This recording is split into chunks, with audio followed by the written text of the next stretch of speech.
cadow fara badan baa jira cadowga faraha badan ee dalkeena ku soo wajahan dhalinyaradaas aan rabnaa inaanu dhiigooda kicinno waxa lagu kala badiyay waa dhalinyaro idinkana maxaa la rabaa muwaadiniin xalaala oo isjecel oo dhinac walba oo magaaladu tahay iminka waa kuwan 16 kooxood weey runtii rajo waxyaalaha ugu waaweyn ee mataqaana danayso ee had iyo jeer ay ku daaliso maskaxda iyo mataqaana qalbigaba ku hayso waxa weeye dhallaanka soo kacaya in aanu mudan dhibaato iyo ciil iyo gaajo iyo ciyaar la'aan iyo farxad la'aan aan ku dhicin taa dagaal baanu ka xignaa waa wax rag u soo dhintay weey waxaanu jecelahay dhalinyaradeenna qiimaha badan garoomo qurux badan inay ku ciyaaraan inay si wanaagsan u ciyaaraan inay tartamaan oo Thailandgooda iyo wax Ilaahay galiyay ay soo saaraan inay si xorriyad leh oo aad u qurux badan ay u ciyaaraan taasaan rajo had iyo jeer ay qalbiga ku haysaa boqolkiiba 70 dalkeenu waa dhalinyaro dhalinyaradu waxay u baahan yihiin siyaasad cad oo shaqo lagu siinayo oo waxbarasho wanaagsan lagu siinayo oo garoomo wanaagsan lagu siinayo oo ay ku noqonayaan ragga dunida raaca waxa lagu kala badiyay waa dhalinyaradaas aan rabnaa inaanu dhiigooda kicinno inaanu ka dhigno rag la tartama ragga kale dadkooda iyo dalkooda iyo diintooda jecel oo gacanta midig ku qabta nuxnuxda iyo dadka dubinaya qaranka iyo qaran mataqaana ceebaynta iyo kala qaybinta bulshada iyo qabyaaladda inay iska ilaaliyaan haddaad aragto nin qabyaalad kugu yeedhaya waxa way qarankaagu dhibaato u geysanaya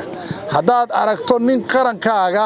hoos u dhigayo qaramo kala kor u qaadaya ha ka yeelin weliga ha ka yeelin waa ogtiino social media ku wada jirtaan waxa xifaaltan iyo arrin socdo waa ogtihiin qarankiina difaac wada ka rabaa Soomaha difaac xoogan buu ka rabaa raganimo ka rabaa inaa wax barataan baa la rabaa saacadna inaa ciyaartaan saacadna wax barataan baa la rabaa marka anagu waxaan idinku caawinaynaa agab waxaanu heli karno ogtiino de urur baan nahay ururku itaal badan ma leh oo la dhaqaale laakiin waxaanu awoodno idin keeninaa hadday bilad noqoto hadday koob noqoto hadday kubad noqoto hadday dhar noqoto waa idinka caawinaynaa idinkana maxaa la rabaa muwaadiniin xalaala oo isjecel oo dhinac walba oo magaaladu tahay iminka waa kuwan 16 kooxood weey way isaga yimaadeen dhalinyaradu marka integration kuna waxyaalaha ugu wanaagsan ee la rabo ummadda inay isdhex gasho oo iska war hayso marka in aad isjeclaataan iska war haysaan qabyaaladana idin dhag u taagin waa arrinka aanu ka leenahay ujeedada aanu ka leenahay weeye marka Allah idin baarigo dalkeenu waa dal wanaagsan waa dal qurxoon dal qiimo badan weeye laakiin muxuu maamulaha leeyahay cadow fara badan baa jira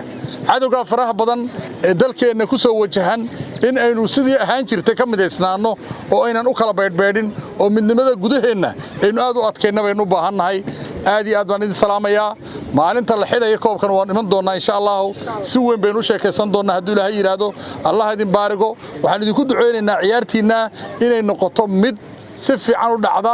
dhaawac iyo dhibaato aan idinka soo gaarin qurux idinku dhamaata labada kooxood ee 1 iyo 2 kala galan abaal gud aan halka ku siinay insha Allah aad baan idin macmiil ma ogtahay in dhammaan lacagaha dibadda lagaaga soo dirayo inaad ku heli kartid adeega e-dahab adigoo jooga gurigaaga iyo goobtaada shugo haddaba macmiil booqo xarumaha Somtel ama dahabshiil si aad u hesho simkaarka Somtel oo ay kula socoto 1.5 GB data iyo 50 daqiiqo ku hadala maasha Allah soo dhawaada la jaanqaad shirkadda Telesom maxmil waxay ku diyaarisay adeega internetka ay fiber optiga kaasoo xawaarihiisu kala go' lahayn waa guji waa isha biligteeda intuu soo gudlanayo hadalba gam hagarla ku isticmaal social media kuna daawo wararka ciyaaraha iyo online gameska haddaba maxmil soo gasho gurigaaga xafiiskaaga iyo goobtaada shaqo fadlan nagala soo xidhiidh nambarka gaaban 121